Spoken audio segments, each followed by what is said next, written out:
All right. So that's where I learned some of the most important, valuable lessons of mentorship. And I didn't get to pick my kid that I mentored.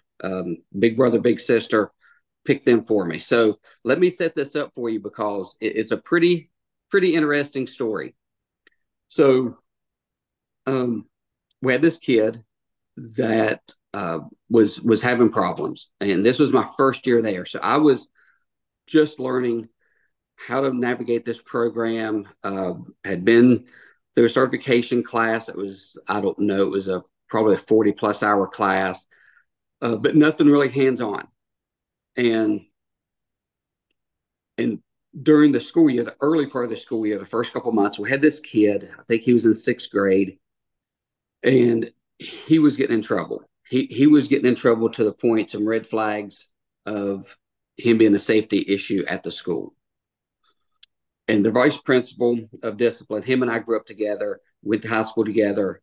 We had a respect for one another. We knew each other's background. He had been at that school for, at that point, probably 15+ years. Mostly as a teacher. I think the last several years before I got there, he was vice principal. So he had been there and knew the dynamics of that school, knew those kids really well. So we had this kid and getting in trouble. And I said, I think we need to put him up for a psychological evaluation. And I didn't say this in front of him, but there was an incident that kind of, I think he maybe threatened a kid, maybe with a weapon or something. During our interview, he was just acting really odd, wasn't really answering questions, kind of dodging questions by just saying stuff that didn't make sense. And I thought, okay, this isn't right. There's something wrong with this kid. We got to get him evaluated mentally to see what his safety psych looks like. And but he did know that um, I thought that he was a danger for the school. He did know that. But for us to have the conversation about psych tests and all that, did that without him being in the office. So the vice principal was like, I don't know. I've been here for a lot of years. I've seen this stuff. I don't know if it warrants that. And I said, well, with my training, I believe it's necessary. If it comes back, everything's good. That's fine. I'll go along with it. But I think we just need to take this extra step. So, and along with that, with what he did, he was also up for a 10-day expulsion and with a hearing that would put him out of the school and into a different school that was more for behavioral kids. So we had that conversation. The vice principal gets everything set up. And a few days later, no, I'm sorry, the same day, we're still having this meeting. He had already got everything set up with the Board of Education. Everything was done. He's already requested the psych test. And I get this phone call from the person, I think it's a three-way call with the person at Big Brother, Big Sister, and my supervisor, and said, "Hey, we got you matched up with somebody. Are you familiar with this kid?" Well, of course, it's the kid that I'm trying to get out of the school. I said, I do. I said, and I don't know how long he's going to be here, and kind of went into some things that's happened. And they said, is there a way to keep him there? So now I'm going from wanting this kid out of there to now trying to figure out, okay, how do I backpedal and keep this kid here because they really want him there and this is a match and all that. And they want me to mentor him. And so I walked back into VP's office. I said, I've got to completely change my way of thinking here and ask you not to remove him from the school because I've been asked to mentor him. So him and I, we get a chuckle out of it. We're like, okay, this is kind of ironic and crazy, but okay, let's re-talk through this again and see what happens. So we agree that I'm going to sit in on this meeting with a specialist that kind of determines what his future at that school looks like. And I said, okay. I said, what some options we're looking at? And he said, well, options are he ends up getting expelled and moves to another school no matter what you say. He gets 10 days and comes back in regular class, or gets 10 days and comes back in a BD setting, because he was not in a BD setting at the time. He was just in regular class. So I said, okay. Meeting happens a few days later, and the student does not know this. The parents are kind of made aware of it, but they don't know who I am. They've never met me. So we're in this meeting, and I talked to the lady that's running, and I said, here's a proposal that I have, if it can be worked through, is I'd like for this kid to stay here. I've been asked to mentor him through Big Brother, Big Sister. I said, his mom has to agree to me being the mentor, but maybe this will help him stay here, and we can kind of move forward and help him out. And so mom agrees on it. She thinks it's a great idea. The kid really doesn't have much of a say-so in it. And then the person over the hearing, she agrees that that'd be a good thing for him, not to go to another school, to stay at the school and let me mentor him. So he still has to serve his suspension out, which was maybe another week. And he comes back. And when he comes back, we have a meeting set up with me, the kind of the matchmaking person at a Big Brother, Big Sister. And we come to my office. And let me tell you, you could cut the tension with a knife between me and him.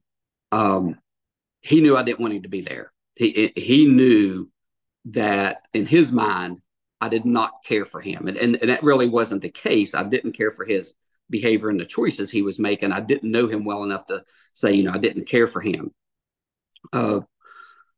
So, I kind of told the match person, some background and stuff. And I said, but, we're going to start off on a clean slate. I said, I'm going to work on doing my best to mentor him and help him, be as successful as I can help him.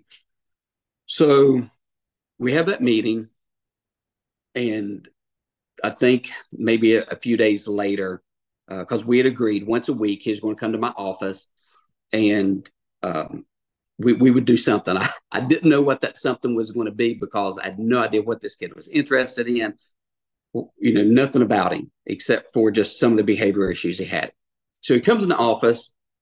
I call him down. He comes in, and he's very reluctant to talk to me, which I completely understand. He didn't want to really open up, didn't want to talk. But I started asking, what are you into? Because I'm big time into sports. Well, he's not. I'm into working out and fitness. He's not. And he's into playing music. I'm not. I don't have any talent whatsoever when it comes to a musical instrument. He likes art. I appreciate art, but I do good drawing, a stick person. So you can see where this is going. We not only don't start off on the right foot on a personal level, but we're not starting off on a good foot on interest level. So I agreed that, once a week, I would go out and get him lunch from wherever he wanted. Most time it's like Wendy's, McDonald's, Taco Bell, something like that. So I learned that he lived in a pretty poor household. I don't know how else to put it. He didn't eat well. Learned that. So me actually getting food for him once a week was a big treat. So that helped open things up. But that took a little bit. And then as we got to know each other, and I became comfortable with him, and I think he became more comfortable with me, we started doing something outside the school about once a month. We would mainly go to a movie, go grab some dinner. I'm trying to think what else we did. We didn't go to any baseball games because he wasn't into sports, so we didn't do any kind of sporting stuff. What else did we do? I I can't remember. It's 2012 was when it started. So I just know we went to a lot of movies and we spent time together. We went bowling a few times. Um, we did do some other things. But what happened was, as we were doing these things, our relationship was growing. And mentoring has, what I've learned, some different stages to it. It can be fun at times. You build those friendships. It can be challenging at times. Sometimes you got to give that tough love and redirect them and help them get back on the right track. And it's also rewarding because you get to see people grow in a way that they maybe would not have grown if it wasn't for you helping them and mentoring them. So as our relationship built, we became really close. I got to mentor him for 3 years. And he even, my wife even met us sometimes for dinner because we'd go to an early movie right after school. And then she would come and meet us. So he kind of became, I won't say part of the family in a sense, but in a way he did. I mean, we became good friends, and he got to know my wife, and we did things with big brother, big sister. They usually did something maybe once a quarter, and we always went to that. And it was different things. And sometimes my wife was able to come. So she was able to be a big part of, his kind of, not to say his life, but just part of just being connected to us. And we talked about a lot of life stuff. I learned a lot more about him. He learned a lot more about me. And my thing with him was, I said, you can ask me any question you want about my profession, about my personal life, whatever, as long as it's a respectful question. And so that allowed him to open up and ask questions that maybe he wouldn't think to ask. And I'll never forget, there was one time we were driving home from a movie, and we had been together at least 2 years at this point. And he said, can I ask you a personal question? I said, well, same rule applies that always does. I said, if it's a respectful question, sure. He said, well, he's kind of hesitant. He said, I think it is. He said, he goes, it's kind of personal. He said, but I think it is. I said, well, go ahead and ask it. I said, we'll work through it. And he said, how come you never had kids? And I said, well, the way my life worked out, I said, I was married young and was married 5 years. We never had kids. I said, divorced. I said, didn't remarry for many years down the road. I said, so that window of me having kids just didn't work out for me. And he knew I had a stepdaughter, but he also knew that she was older and I didn't help raise her and stuff. And I said, that's kind of an odd question. I said, do you mind me asking why you're asking? And he gave me probably the best compliment I think I've ever had to this day. And he said, well, that's a shame. He said, you'd have made a great dad. And I was trying to hold back the tears as we were talking, trying to be the manly man, driving down the road and not wreck us crying. And I said, that's, and I told him, I said, I don't think in all my years of life I've ever had such a great compliment. I said, I appreciate that. I said, you just don't know what that means by you saying that. So we grew from, having differences, him having, I'm sure, a big difference of opinion of me in the beginning, and me having a different opinion of him. But mentorship is something that is so rewarding. And I learned probably more from him than he learned from me. We still talk. We still, I think about a month ago, we were on the phone and talked for about 30 minutes. He lives outside of Cleveland now. He has a health issue with his lungs that is slowly declining. I think it has for years. He has I can't think the name of it now. It's right on the tip of my tongue, but it's a disease that will eventually he'll it will take him at some point, and probably at a young age, because his lungs are just deteriorating. But but it was a great experience. It was a great experience for me to not prejudge people. Um, Before then, the people that I'd mentored, the police officers, I kind of knew their background, who they were, kind of knew what to expect. With him, I didn't. I didn't know where it was going to go. Didn't know if it was going to last in the beginning. I mean, he could have went home and told his mom, I don't like this. I don't want him as a mentor, and it could have ended.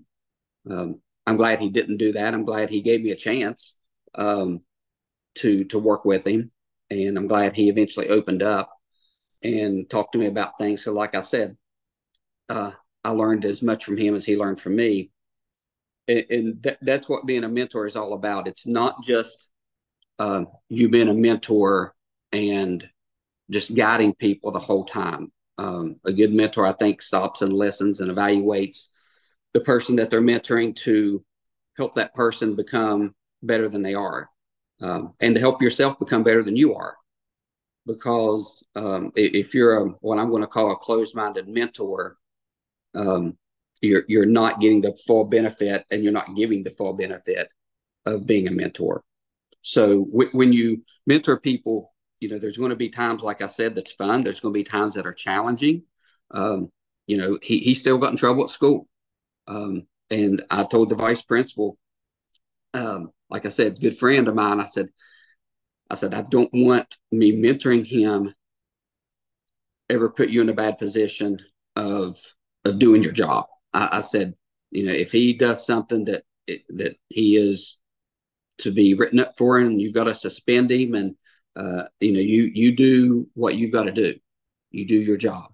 So there was times that were challenging. That he still got himself in trouble. We had to talk about it, and he had to get suspended maybe a day or two.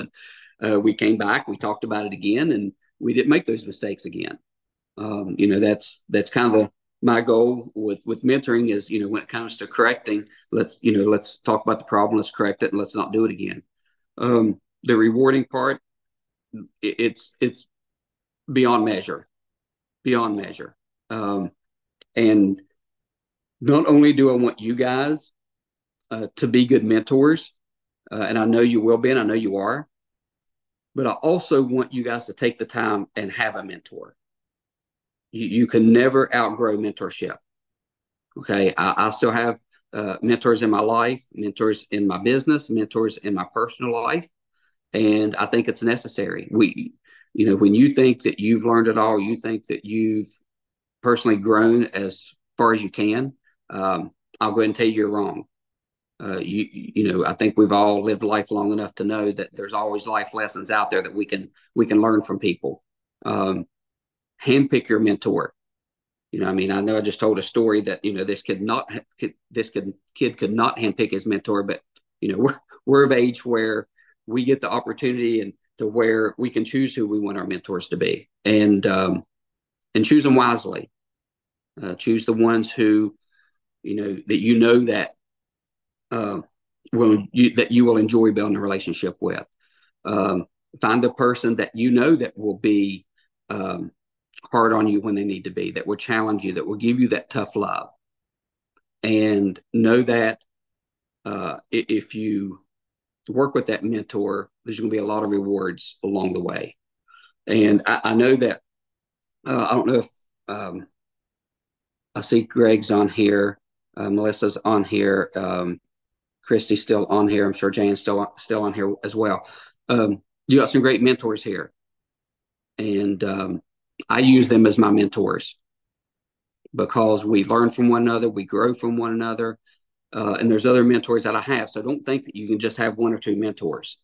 Okay, you can have different mentors. But I know Greg, being a coach, I'm going to turn it to him first. Being a coach, I know he's mentored a lot of kids.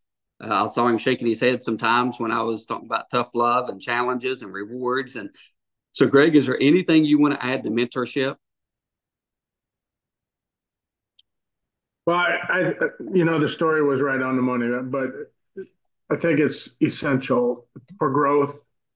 Because I first learned it as a mentee when I was a grad assistant in college, and grabbing onto mentors. One of the reasons I attended the college I went to was because of some research that I did on that coach, and I wanted to learn from that coach. But then as you grow, like you stated, then you become a mentor. And as long as you want to grow, I think you need a mentor. So you mentioned all stages of life, and I truly believe, and there's so many, and I think there's a difference between accountability partners and mentors.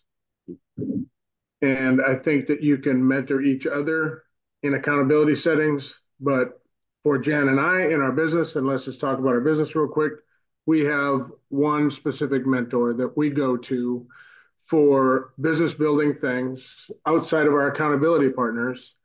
And then we have some other mentors within the business that we ask questions of occasionally. So, yep. And that, I mean, the story was right on. Great job. All right, awesome. Um, Melissa, do you want to unmute and add anything? And if you're not able to, that's fine. Okay, she might be a little busy. I saw Christy on here. Did Christy still here? I don't think. I'm here.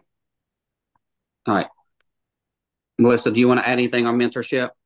Yeah, I mean, that mentor, being a mentor is just part of being a leader. It's not about telling somebody what to do. It's about showing them how to do it. And it's about doing something alongside of them and being an example. And I say all the time, I mean, what if you had a whole team of people exactly like you? What would your team look like? You know, you be the example, and that's how mentorship starts. The same thing as how leadership starts. It's not about being a boss. It's about showing somebody by example and encouraging, because you can't motivate somebody, and as much as hard as you try, motivation comes from within, but you can encourage and you can celebrate and you can edify, and all of that's part of being a mentor. So it was a good job. Good job, Stace. I've never heard that story before. Have you not? I thought I'd shared it with you before. Yep. Yeah. And I'm just going to add something. We were at a bowling event. It was a bowl for kids event that Big Brother, Big Sister was doing. And there was this guy that was mentoring another kid who's bowling with us. And we kind of stepped aside and talked. And he's like, I see that you and we called him Littles. He said, I see that you're your little brother. And you have a great relationship. He said, how did that come about? And, can you kind of give me some clues? I'm having trouble connecting with this kid, which, I was in a little bit different setting. And I told him that. I said, he's at the school with me. He sees me every day. I said, once a week we get together. I said, but we also get together outside of school and do stuff. I said, the things that I learned was showing that I care, taking time and putting time into him. And I think, if you show your heart and you give somebody time, everything else kind of just starts falling into place. See, Christy, are you on here? Would like to add anything? I think she probably jumped off. All right, that's this. You can get mentorship through your personal development too, through your audiobooks and books, because we can go ahead and name so many different things, but if Maxwell is one of your guys, he can become a mentor just without even talking to him because of all the things. And that's just one example, because there's so many. Jim Rohn, you can go through those. I just wanted to add that quick. Absolutely. All right. If we don't have anything else, Melissa, do you want to close us out tonight? I will. I'm so glad you guys chose to jump on tonight. I'm going to declare Ephesians 3:20 over all of you. God is going to do exceedingly and abundantly more than we can think or ask. Because we honor him, his blessings are going to chase us down and overtake us. You're in the right place at the right time, and I declare a boldness to rise up in each one of you. God is going to open supernatural doors. People are going to seek us out, and we are going to rise in the ranks because we give him the honor and glory. Love you guys.